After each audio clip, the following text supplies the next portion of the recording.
I'm so pleased to be here. It's so kind of you to all show up when I'm sure you have more interesting things to do. I'm going to try and be more interesting than whatever it is you had in mind. But I've come a long way to be here. I'm very excited to be in Baylor. In Oxford, we don't actually have a room as big as this. So I can't quite believe that you need an overflow room as well, so I'm very flattered. Now, as Professor Bennett said, what I'm going to talk about is connected to my book, 50 Inventions That Shaped the Modern Economy. But it's going to be a little bit different. So let me briefly tell you what this book is about. And there's also if you prefer to listen to things with your ears than read them, there's also a podcast called 50 Things That Made the Modern Economy, which covers similar ground. So what I was trying to do with the book was, well, the thing about economics is I love economics. I'm a proper economics nerd, but economics can often seem quite abstract. It's hard to sort of put your finger on where are the economic forces. They're all invisible. Everything's connected to everything else. There's a lot of math. And I wanted to explain economic ideas by looking at particular inventions. You go to a particular time, a particular place, and you look at an invention like the elevator, or the contraceptive pill, or the electric dynamo, or the gramophone, the radar, the passport. And you say, what impact did this invention have on the world? And what do we learn about how the economy works by looking at the specific consequences of a specific invention? And you get to go to some strange places in your imagination. You get to meet some strange and remarkable people who created some astonishing inventions.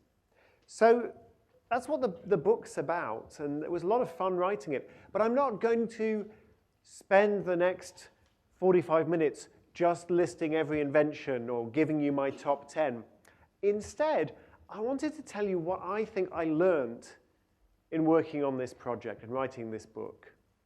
And in particular, I wanted to reflect on what I think we get wrong when we think about technology and the impact that it has. And to start, I thought I would reflect on a very important cultural milestone. You're looking blank. Okay.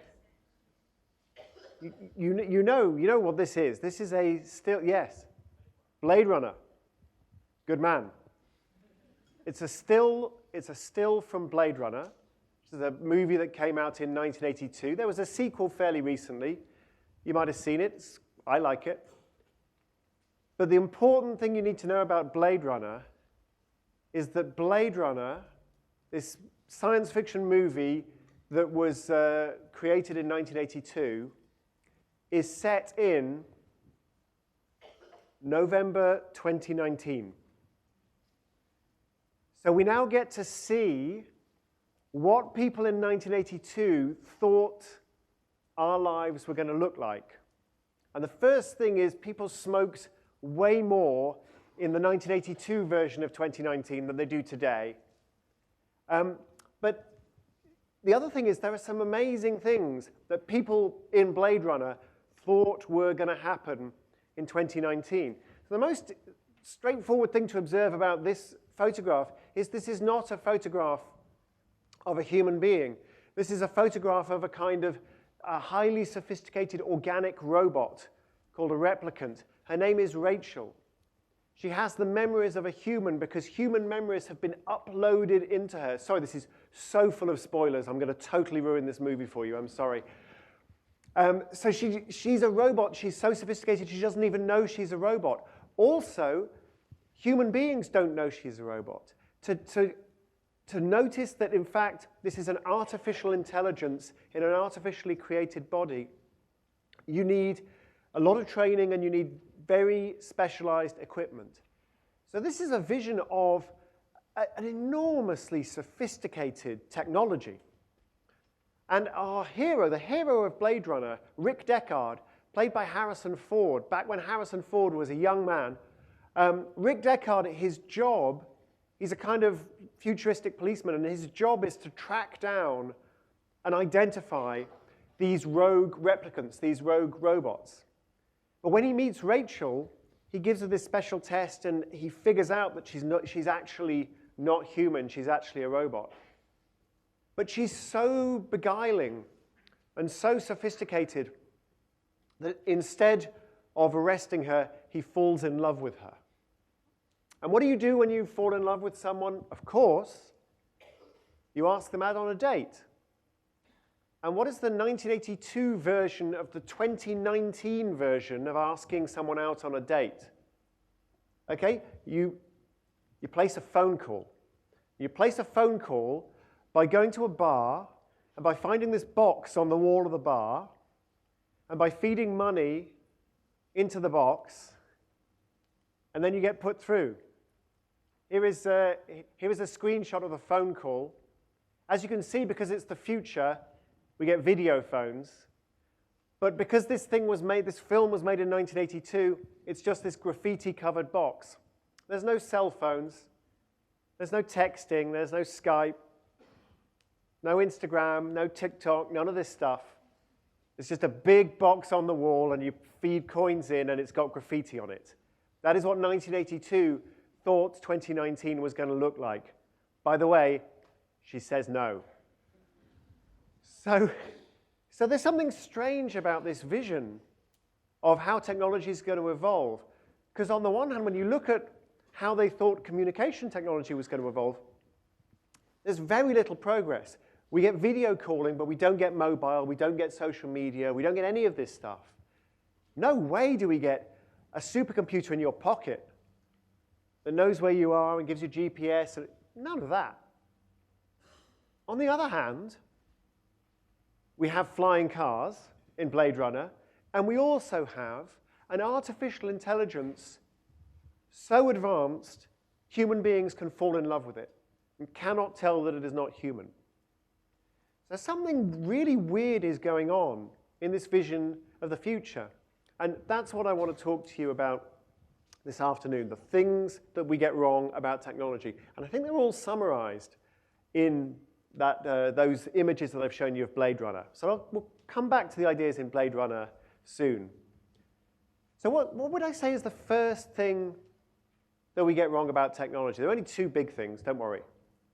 The first thing I think we get wrong about technology is that we focus on really sophisticated, complex inventions. When we think about new technology and the impact that it has on the world, the impact that it has on the economy, we think of the complex. We always think of the complex. We think of the things that our grandparents would sort of think were kind of magic. So in the case of Blade Runner, they're fixated on the artificial intelligences, these replicants. In my case, I was trying to look through the economic history, and I was trying to reflect on all these different technologies that have shaped the world, and so I asked people for advice. I went to scientists and historians and technology specialists and economists and said, what are the inventions that are really interesting? What are the things that really made the difference? And lots of people told me, you must write about the Gutenberg printing press. So around 1450 in Mainz in Germany, Johannes Gutenberg invented the movable type printing press, which is this way of arranging metal type flexibly enough that you can keep changing the type. So you can print one page, and then you can change the type and print a different page, and then you can change the type and print a different page. But at the same time, it's durable enough that you could print 1,000 copies or 10,000 copies of the same page. So this opens the way to the creation of the book and the newspaper and really the modern world. And it is an astonishing invention. But when I thought about the Gutenberg printing press, I thought about something different. So this of course, is an image of a Gutenberg Bible. Gutenberg printed about 50 of them. There's a copy in the New York Public Library. If you get a chance to visit Manhattan, you can go and look at it. And it's hard to believe that this is the product of a printing press.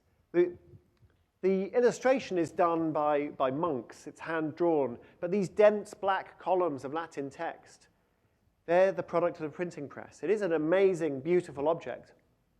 But what I thought of when I thought of the printing press, when I thought of the Gutenberg Bible, what's it printed on? It's printed on paper. Now, it doesn't have to be printed on paper. You could print on animal skin parchment, if you like.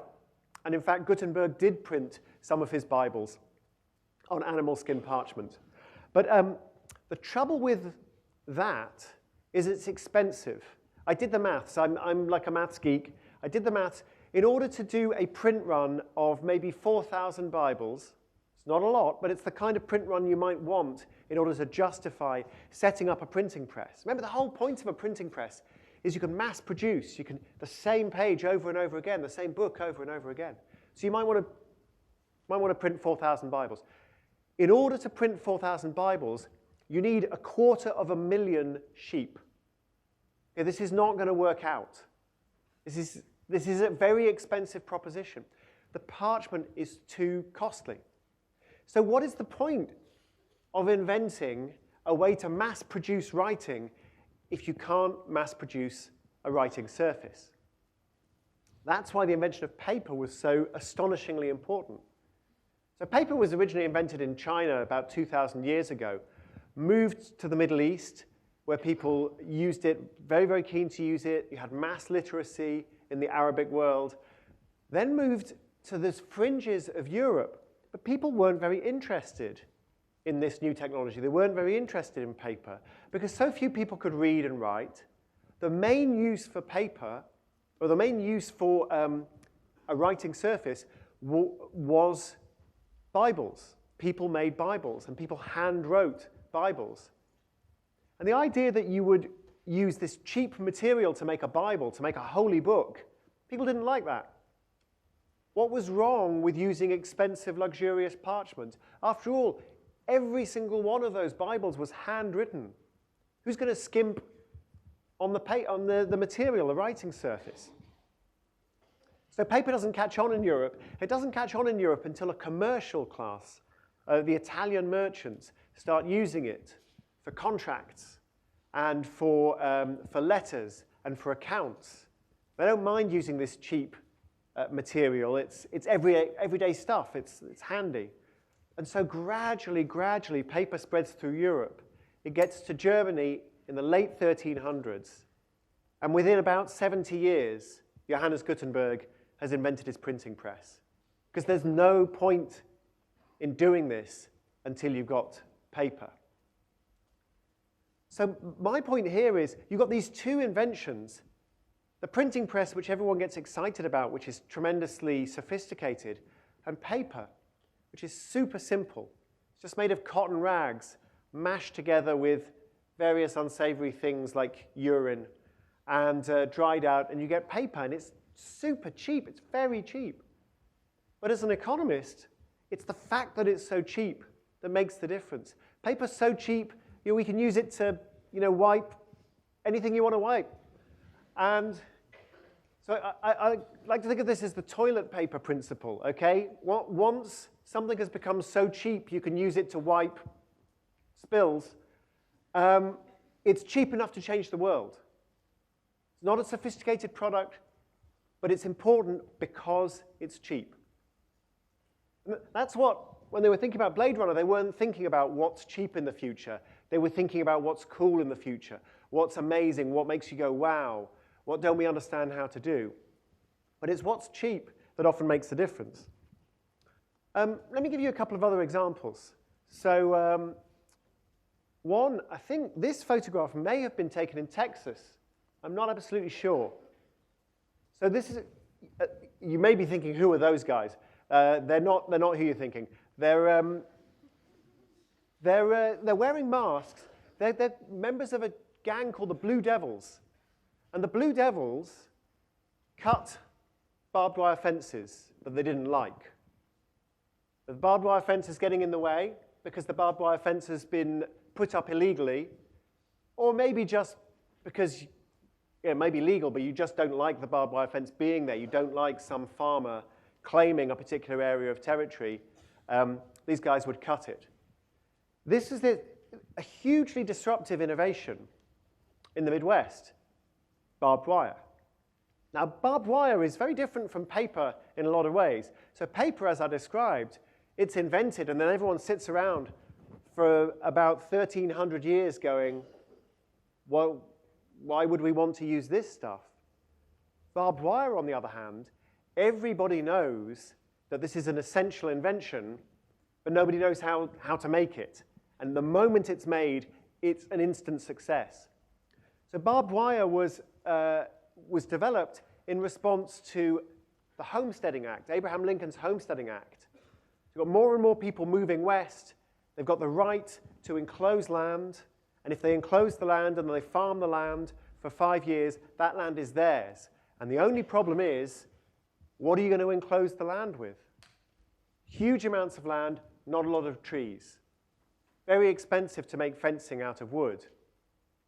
The vast open prairie, just not enough wood. If you did have wood, you wouldn't be wanting to waste it on fences. And so there were all kinds of reports and commissions trying to investigate, how are we going to solve the fencing problem? People investigated growing thorny hedges. But in the end, it took about 10 years. During those 10 years, 2/3 of all the patents for fencing were coming out of the Midwest. 2/3 of all the patents in the world for fencing were coming out of the Midwest. The decisive patent, Joseph Glidden of DeKalb, Illinois, also where Cindy Crawford lives, or came from. Joseph Glidden of DeKalb, Illinois, patents what we would now recognize as modern barbed wire, with the two strands twisted together to keep the barbs in place. And it's an instant success. And within 10 years, he's making 250,000 miles of barbed wire in a year. It's enough to go around the world 10 times. And it's this hugely important material for farmers laying out their claims, stopping the cattle from trampling their crops. There's a huge amount of conflict between the farmers and the cowboys. Even a song about it in the musical Oklahoma. But this is another invention that is completely revolutionary for exactly the same reason that paper is revolutionary. It's not complicated, it's just cheap. Here's another example. So this graph from the wonderful newspaper, the Financial Times, which I recommend to you, shows how rapidly solar power's getting cheaper. It's 3 years out of date. So in some parts of the world, solar power is basically the cheapest way to generate energy. How did solar get so cheap? Not because of some enormous technological breakthrough, but because of the same thing that makes IKEA furniture cheap, just economies of scale.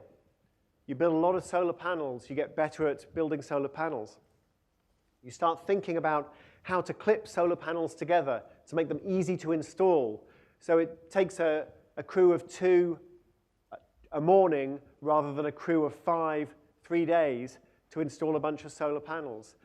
You think harder about how to transport them. The whole infrastructure just gets smoother and more efficient and cheaper, and the technology becomes cheaper and cheaper and cheaper, and potentially now cheap enough to change the world. And again, like paper, it's not a complex thing. It's not a highly sophisticated thing.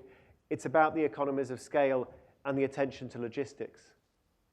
And my favorite example of the technology that changes the world because it's just cheap is the shipping container. This is the one that the economics nerds really we love the shipping container. So think about what the shipping container is and what the shipping container does. It's basically just a big steel box. Or if you want to go for the really sophisticated ones, it's a big steel box with a refrigeration unit attached to it. And what is the problem the shipping container solves? Well, before you had the shipping container, what would happen is the ship would dock in port, and you would have hundreds of men employed in unloading the ship. Then they would take the stuff they'd unloaded off the ship, and they'd load it onto a truck. Remember, the truck would drive to a railway station.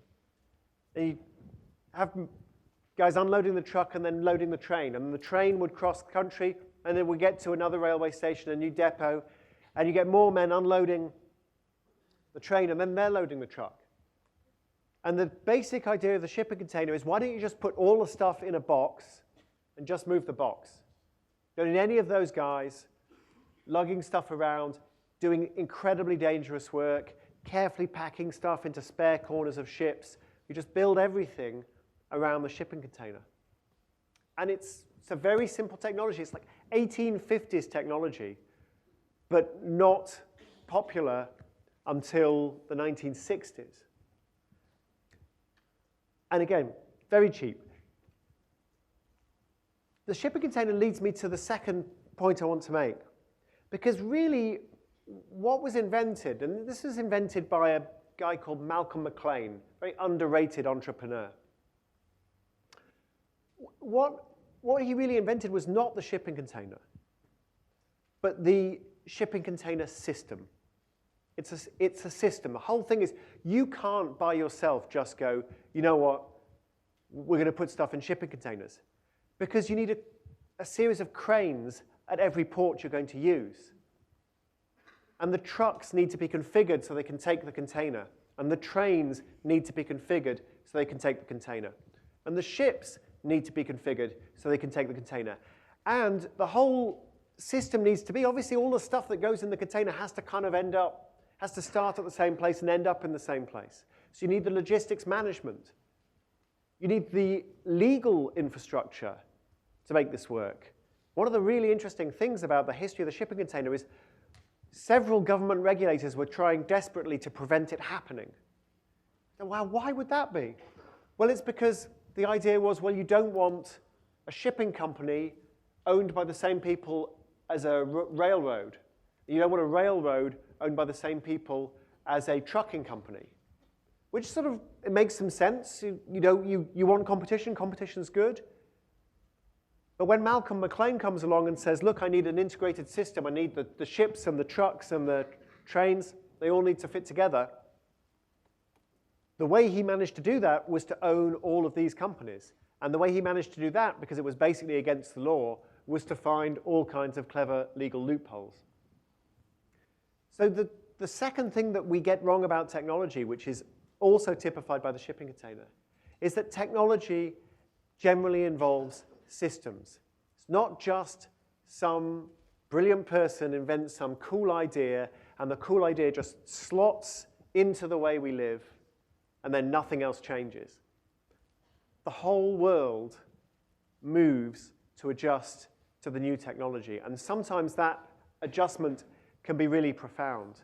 In the case of the shipping container, you had to change the legal system, global logistics, the infrastructure in every port, the way all of these delivery modalities, the trucks, the trains, the ships, the way they all fitted together, even the design of things like the Panama Canal is adjusting to fit this system. And that's the second thing that we get wrong. Now, I was looking for, didn't want to show you a clip of Blade Runner. So I was looking for some film that I could show you that would illustrate this second point about systems. Where could I go? Now, when I was young, there was this program on television, on British television, called Tomorrow's World.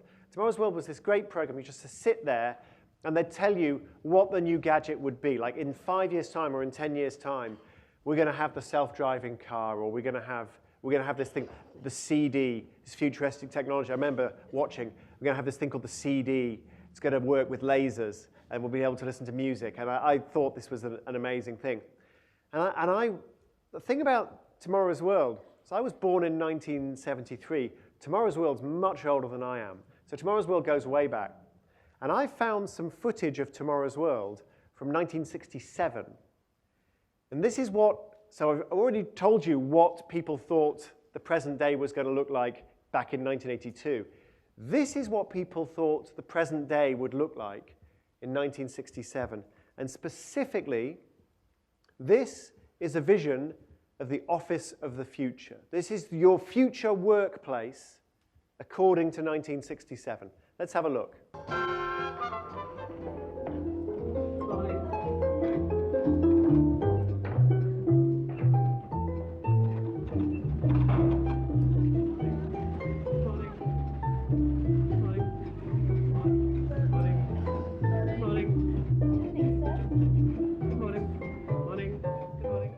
What nice people. Ah, my office. The perfect office.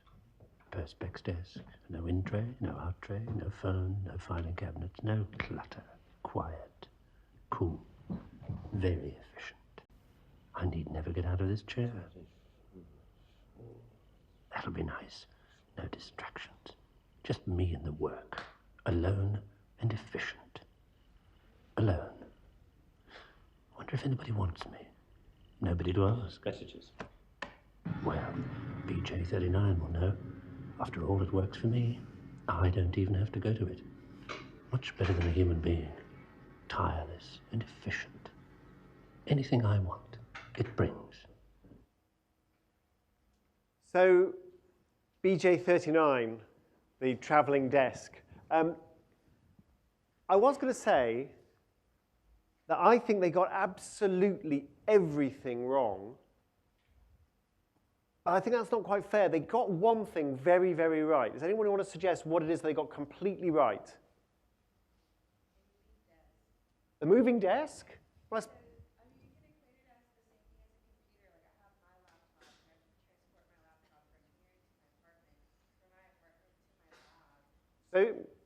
I suppose so. I suppose so. I mean, the thing that really strikes me as being prescient about that clip is that you leave him alone for about 5 seconds, and he immediately checks for his messages. That, I think, is the thing for me that they really got right. It's like, okay, is there anybody Snapchatting me? Is anybody on Instagram? Just check for messages. Everything else, I think, maybe think about the traveling desk. Almost everything else, I think they got wrong. And I think the way they got it wrong is very interesting. Because what you basically saw was a picture of exactly what the office of 1967 looked like. So 1967's view of the office of the future was it's going to be exactly like 1967, except with cool stuff in it. So the young women in the typing pool, and do you notice? All pretty young women, all probably unmarried. The boss is a guy wearing a suit. All the secretaries are women. There's zero social change imagined in the office of the future. No women in a position of authority. Instead of typing on typewriters, the women have kind of computers in front of them.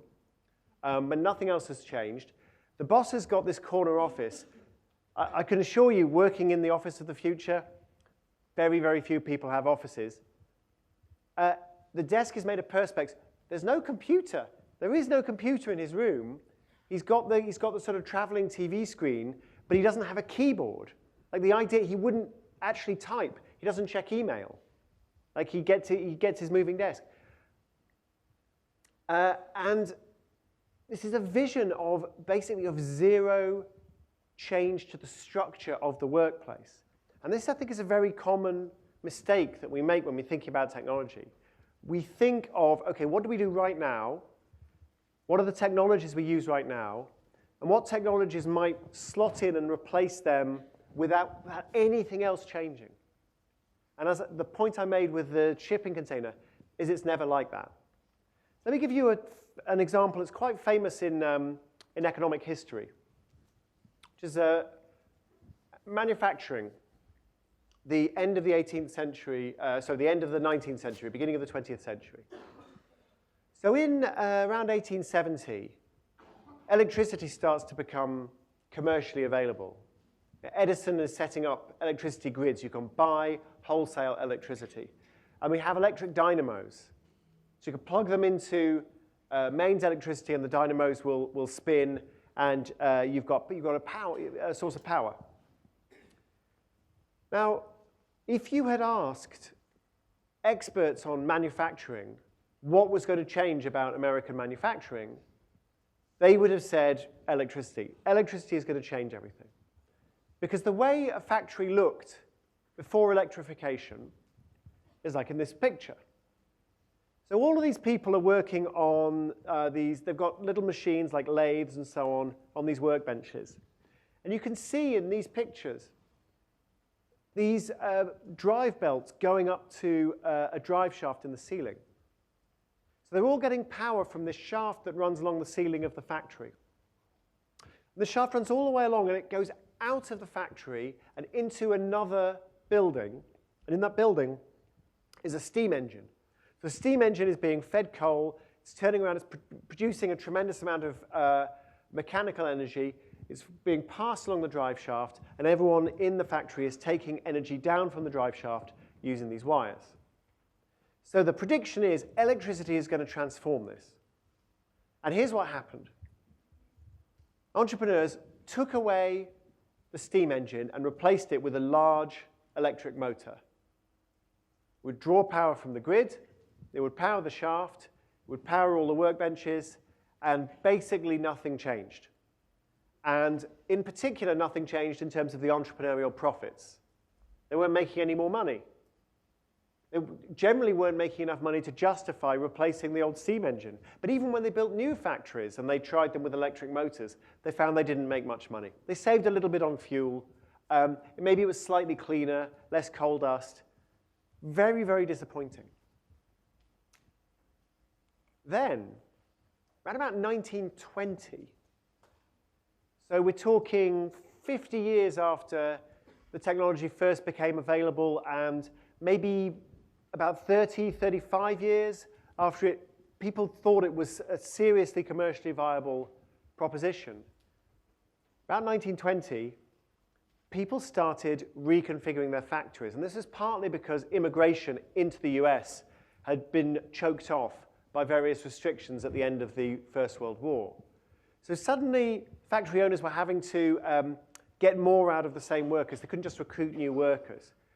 They started rethinking how they trained them.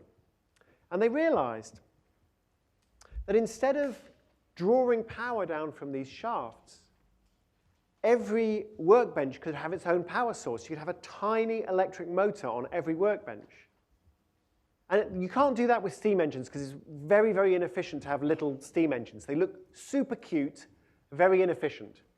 But you can have a small electric motor. So instead of one massive electric motor, you can have 100 small electric motors. Well, that means you can get rid of these drive shafts on the ceiling. The power just comes through wires.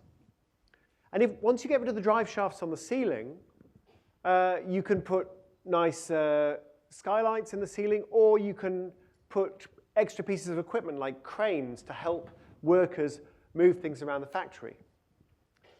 Also, the previous factories were totally configured around who needed to have access to the drive shaft. It was the physical proximity to the drive shaft that mattered. But once you reconfigure the factory around these tiny electric motors, you could just totally rethink where everyone sits. And you can say, well, hang on. We could go from this part of the work process, and then the thing moves there, and then the thing moves there and moves there. And materials flow through the factory in a logical way. So you've got the beginning of the production line, the assembly line, perfected by Henry Ford. And because each worker can work at his or her own pace, because they've got their own machine, training them becomes more valuable. And you might want to pay them in a different way. You might want to rewrite your contracts in order to incentivize the right work effort. What happened as all this was going on is productivity in American manufacturing absolutely went through the roof. In the 1920s, there's never been a decade like the 1920s for productivity in manufacturing. Completely revolutionary. But it was revolutionary using a technology that had been available since about 1885. Available and good since about 1885. That is a long, long time. That's 35 years. to figure out how to use this technology. But it's only once you've used the technology in the proper way, it's only once you've reconfigured your systems that you unlock it. So yes, electricity, revolutionary, just like everybody said, but only revolutionary once you change the contracts, the recruitment, the architecture of the factory, the design of the workflow, and the complementary equipment that you're using. This is the point that I think we get wrong so often. We think of the technology in isolation. We don't see how we are going to have to change. Our societies are going to have to change. The way we work is going to have to change. The way our factories are organized is going to have to change in order to take advantage of the technology. And by the way, there's nothing that says that that change is always going to be good. It's always going to be fun. Sometimes we're not going to like it at all. But if the technology is going to be unlocked, somebody somewhere is going to figure out how to make that change happen. And if they don't, the technology is never going to realize its potential.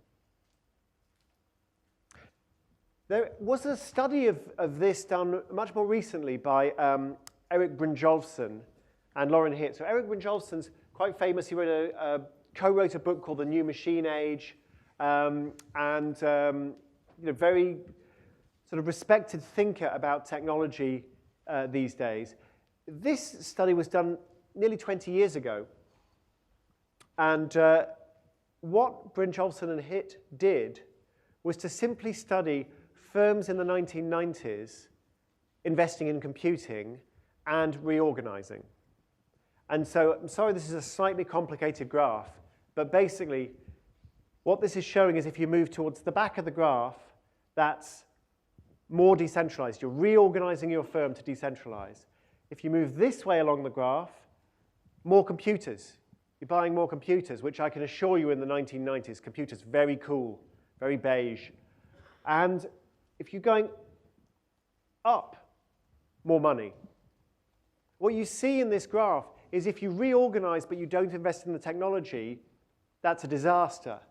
But if you invest in the technology and you don't reorganize, that doesn't work either.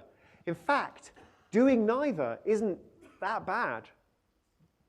But the thing that really unlocks the profits is to reorganize and to invest in the technology. Because if you don't reorganize what you're doing, the technology just isn't going to deliver. It's not going to deliver its potential. So I've made 2 points today. One is that we systematically focus too much on overcomplicated, over-sophisticated technologies. We get really hung up on what is the most complex, the most mysterious technology. And of course, those things matter. And we tend to overlook technologies such as barbed wire, such as the shipping container, and such as paper, that don't in themselves seem to be very interesting, but are revolutionary, that change the world because they're so cheap. And the second thing that I think we tend to get wrong about technology is we tend to overlook social and organizational change. We tend to overlook the way that almost always for technology to really work, we are going to have to change to accommodate it, whether we like it or not. And before I take questions, I wanted to think about how those two insights illuminate one of the big debates of the day, which is, are the robots going to take our jobs? Okay, everyone seems to be talking about, are the robots going to take our jobs? There was a study done just down the road from me in Oxford by some academics who reckoned that 43% of American jobs were potentially at risk from the robots, which sounds scary, although they're slightly vague about what exactly that means. But the robots are going to come and take our jobs. This is one of my favorite robots. This is a robot called HAL 9000 from a film called 2001, A Space Odyssey. Can I just check, who here was born in 2001? Like, okay, fine, all right. So like, this is now a science fiction film set in deep space with a supercomputer, and it's 2001, because 2001 is kind of like so impossibly far in the future, we can't imagine it. Anyway, HAL 9000, he's a supercomputer, and he nearly kills everybody because he decides that the humans are interfering with his mission. So HAL is my perfect sort of image of the robots just coming and taking over everything and ruling everything. But based on what I've argued, that we should focus on the simple and that we should think about how we reorganize, what really should we worry about as far as the robots are concerned? So the first thing to point out is a lot of what the robots are doing is not taking jobs. It's doing particular tasks. So you would find something like, well, you used to have a situation where there'd be a security guard. Now instead, you've got a security camera and you've got a swipe card. Or you'd go to the supermarket and you'd have to, the clerk would have to add up how much everything cost and type it all into a cash register, and you'd give the clerk the cash, and then you'd get your change and you'd get your groceries. And then we had this innovation where we had barcodes and electronic tills. So now the clerk doesn't have to add everything up. The clerk just scans everything with the barcode, and the till adds everything up, so that's quicker. And then we had the next step, which is, hang on a minute, why do we need the clerk? We can get you, the shopper, to scan your own groceries. And all we need now is just a guy in a suit, sort of big uniform, kind of standing by the door to make sure you don't steal any stuff. So here, is this a supercomputer taking jobs? No, it's microprocessors taking individual, quite simple tasks, like add up the shopping. So that's the first thing to observe that computers are doing, and very often, you see this all over the place. Another example, the spreadsheet. So in the 1970s, a spreadsheet for an accountant was a paper thing. It was a sheet that you spread. That's why they called it a spreadsheet. It was paper. And I can see people are old enough to remember paper spreadsheets nodding. And I'm not old enough to remember paper spreadsheets, by the way, but wise people tell me about them. And you would have to physically add up the rows and columns in the spreadsheet. You write them down with pencil. You'd have probably an electronic calculator to check your math. If you got something wrong, or if you needed to make a change, the boss comes in and says, can we try a discounted value of 6% rather than 4%?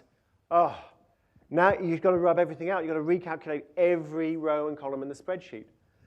And then in 1979, a student called Dan Bricklin, who was doing an MBA, who'd worked in computing, said, this is stupid. I can get a computer to do this.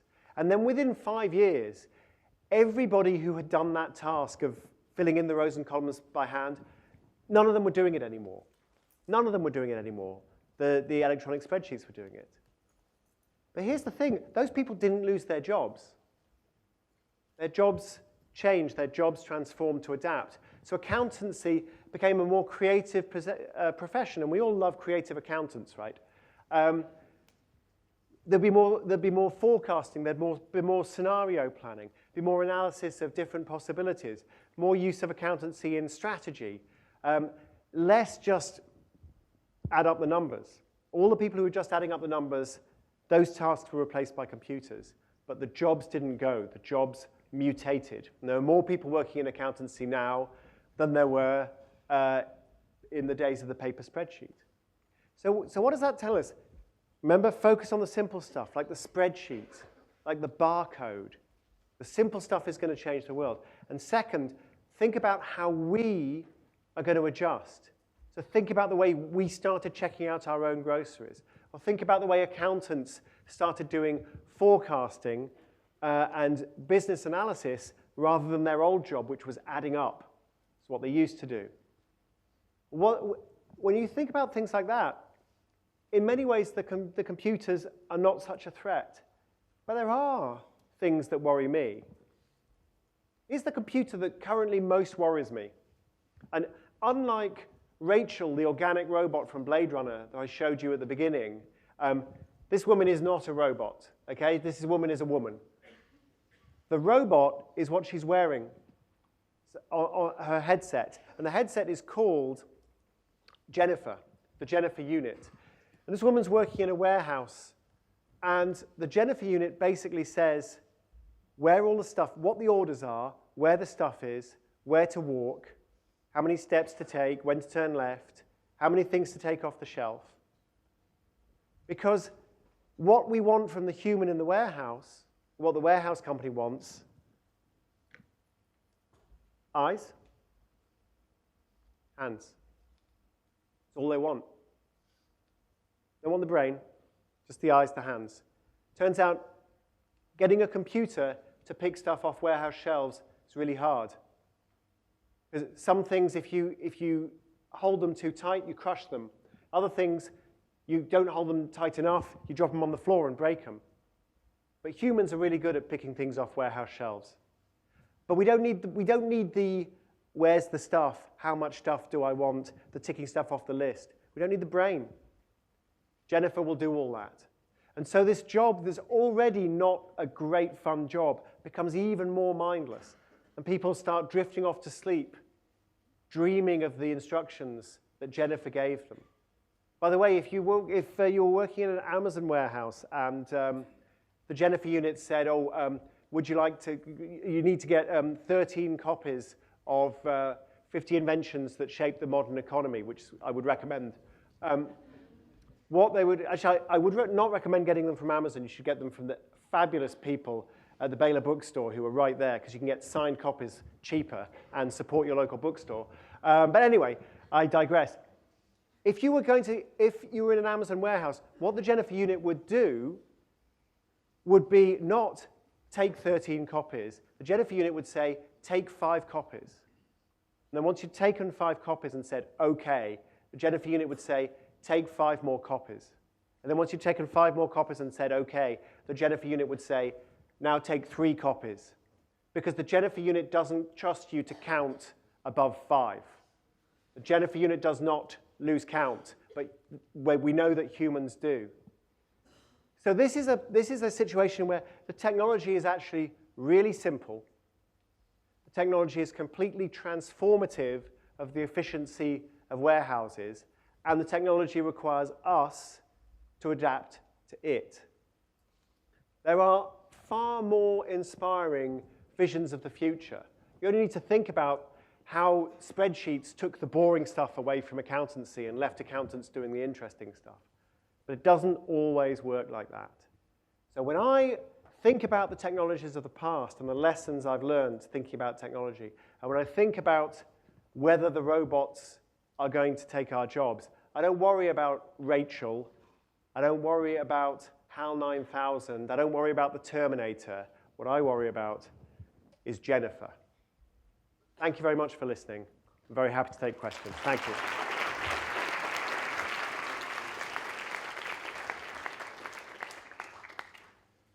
So yeah, any questions? Among other things, I've fact-checked the last 3 British elections, write a column for a weekly newspaper, very happy to talk about writing, journalism, fact-checking, technology, economics, anything you like.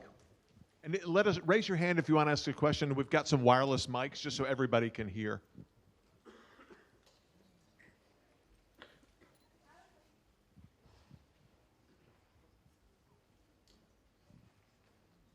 Hi.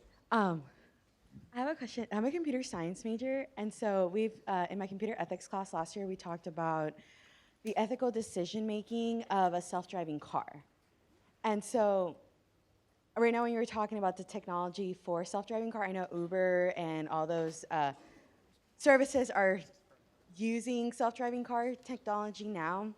How do you think that would go? And do you think that is the responsibility of the human to train the computer with AI to make the ethical decision, or should we trust that they will learn to make the ethical decision on its own? So I don't think I would trust a computer a self-driving car to learn ethics, because I don't see what the reinforcement mechanism would be. Yeah, you'd learn through, I mean, I guess you could get them you could get the self-driving car to drive a driving simulator and sort of see how many people you run over at crosswalks, and then be punished for running over the wrong people at the wrong time. But generally, it's not the kind of thing you could learn. So I would imagine it's going to have to be programmed in. And it starts to get really tricky. I mean, it's actually a very old problem, both in moral philosophy, but also in public policy. So in public policy, a government is saying, well, we're going to spend money. Do we spend money to save babies? Do we spend money to save old people? Do we spend money to save people in the cities, or do we spend money to save people in the countryside? The constant pool of different priorities, and the self-driving cars are going to have to make the same decisions sometimes. Do I protect the person driving the car, my owner, or do I protect a pedestrian who I might be about to run over? So it's tricky, and I don't see any sign that companies running self-driving cars would be in a particularly good position to make those decisions. I would imagine they will actually want governments to create regulations, because otherwise, at least once, if a government creates a regulation, at that point the company's got cover. I would imagine that's what they'll want. It's a really interesting question. Thank you. Hi, I was just interested in how you got started and what sparked your interest in journalism. I was an economist first before I was a journalist, and I ended up working for a group of weird futurologists in a large oil company, and our job was to think about what does the next 30 years hold for the economy of Nigeria, or for the internet, or for, we just, lots and lots of different interesting people brainstorming together about the future. An amazing job to have, quite weird, but really fun. And one of the people that I was working with was a science writer. He had written some really successful books about, for example, Einstein's theory of relativity. And one day we were having coffee and I said, I wish I could write a book about economics like you wrote that book about Einstein. And he kind of looked at me like I hadn't really thought this through and said, well, you could. And so I guess I could. I don't need any permission to write a book. So I went away and I spent several years working on this book, which later became The Undercover Economist. I didn't have a publisher. I didn't have an agent.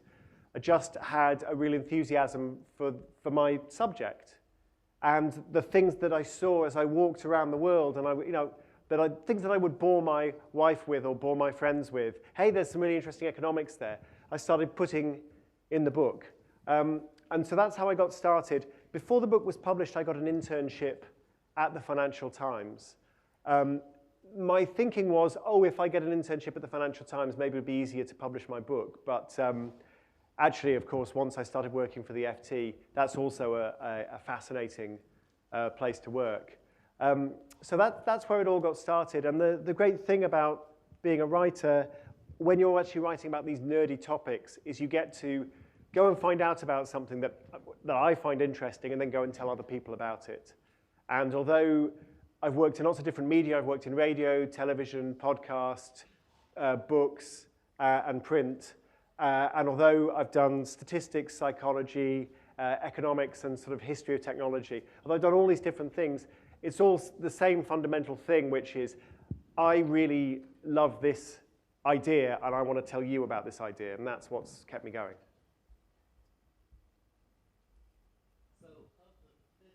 Shall we get a microphone over, just because I think this is being recorded, just so everyone can hear. Of the 50 inventions that you mentioned in your book, what's your personal favorite and why? So I'll give you my second favorite, because my favorite is paper, and I've already talked about paper. So my second favorite is the light bulb. And what I love about the light bulb is not so much the light bulb itself, but what it represents about human potential. Because when I wrote the book, Bill Nordhaus did not have a Nobel Prize in economics, but he now has a Nobel Prize in economics. And I wrote about this guy, Bill Nordhaus, who didn't have a Nobel Prize in economics. People didn't know who he was. But Bill Nordhaus had done this really, really interesting study of what had happened to the price of light. And he started by going out into his garden and chopping wood, and chopping it up for firewood, and after it was usable for firewood, bringing it in, setting light to it, seeing how long it burnt, measuring how much light was given off using a light meter that you would use for work with a camera, and just figured out, okay, how much effort was it for me to produce 1 hour of light? And then he did the same. He got hold of an antique lamp, Roman style, filled it with olive oil, set the olive oil alight, measured the light coming off. So he was going through all of these different technologies, from chopping down a tree and setting fire to it, through the oil lamp, through the kerosene lamp, to the early light bulbs. and then through all the way to LEDs and to modern light bulbs. And what he found was just an unbelievable progress in what was possible and what was available. So you could work for a week to make just an hour or two of usable light with prehistoric technology. Just absolutely work flat out, and you would buy nothing except enough to buy a few hours of light. Then you get to the time of George Washington. George Washington spent enormous sums of money on fine sperm whale candles, which he regarded as being the very best candles. And he regarded it as a huge luxury. He was embarrassed about spending so much money on candlelight, but they burned so clearly. But it was a major expense for George Washington's household. Now, that amount of light, far safer, far more controllable, light that you can walk out of a room, you can leave a baby in a room with a light bulb. The baby's not going to come to any harm. Not true for a candle. Now, you could earn the money to create that amount of light in less than a second. It's so cheap, it's not even worth thinking about. And the progress continues to come, the price of light continues to come down. So when I think about all the problems that we have, all the challenges that the human race faces, and there are plenty of them, I always come back to Bill Nordhaus and this work he did measuring the price of light, and how unbelievably blessed we are today. And all of the people who have come before us, who've worked so hard, who've been so innovative to create the inventions that we enjoy. Some of them don't work in a nice way. Some of them, like the Jennifer unit, are repressive. Some of them have really nasty side effects. But most of them make our lives immeasurably better. Actually, not immeasurably better, measurably better. Nordhaus measured it, and when he measured it, he just found the effect was enormous. So, but paper's even cooler than that. Thanks for the question. I've got a question over there. Actually, while Daniel's taking the mic, let me try one. Could you talk a little bit about some of the antecedents to these great inventions? Should we be expecting, is it serendipitous discovery by the lone genius, or are there particular institutional, social, cultural, political conditions that make it more likely that either incremental innovations or systems will emerge and be and diffuse? Yeah, so one of the interesting case studies was the invention of canned goods. So canned goods were invented in France in response to a government prize. So Napoleon said, okay, anybody who solves the problem of preserving food, they're going to get a government prize. So a French inventor called Nicolas Appert got this breakthrough and invented sterilized, sealed containers. It then went absolutely nowhere because there was no infrastructure in France to fund this thing. And so the idea was then smuggled. Remember Napoleon, who's fighting the British, this great French ruler, it's smuggled across the English Channel to Britain, where they've got the intellectual property system and where they've got the banking. And so the invention then takes off in the UK, even though it was invented in France. So it just sort of indicates there's lots of different stuff going on. You can have a government stimulating the invention with a cleverly designed incentive, and yet you've got an economy that's completely unable to take advantage of it. I think that there are lots of different stories to tell. There are some inventions that nobody ever saw what they were possibly capable of. Nobody could have imagined where they would lead. And there are some inventions like barbed wire, which absolutely everybody knew. They were desperately waiting for it, and the moment they saw it, they knew it was the answer to their problems. So it's hard to be definitive. One of the fun things about doing 50 different inventions is you see all kinds of different patterns emerging. So. Yeah, so being in the educational system, and obviously you said systems have to change to the new technology that comes in. What do you see in the next 5 to 10 years for the educational system, and what forms of incentives do you think universities will be offering as rent and room and board increases? I'm not close enough to the university system to know how they're going to change their business models.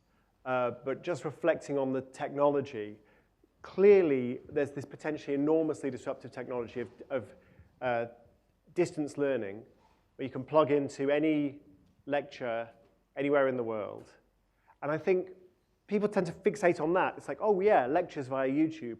But actually the real potential game changer is being able to measure the progress of students, to know how students are doing, what material they're struggling with, what material they understand, what material they don't understand, and to constantly be changing the tuition that's offered in response to that.